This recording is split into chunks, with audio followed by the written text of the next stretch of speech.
Hai, halo teman-teman semua. Nah, bagaimanakah cara untuk mengaktifkan atau mengatur suara dan getaran di saat ada panggilan masuk atau pesan masuk? Nah, berikut adalah caranya.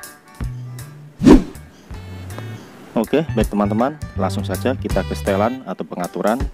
Kita klik dulu, kemudian kita scroll ke bawah untuk klik suara dan getaran. Nah, di sini ada hening atau jangan ganggu. Kita bisa mematikannya.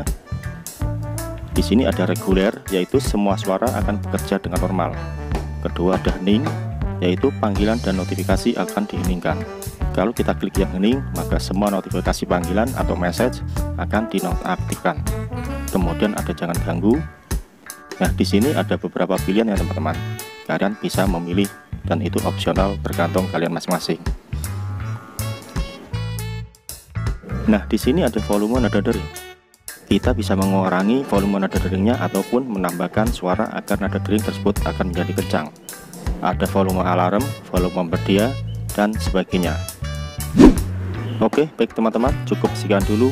Terima kasih sudah menonton. Jangan lupa untuk like dan subscribe. Wassalam.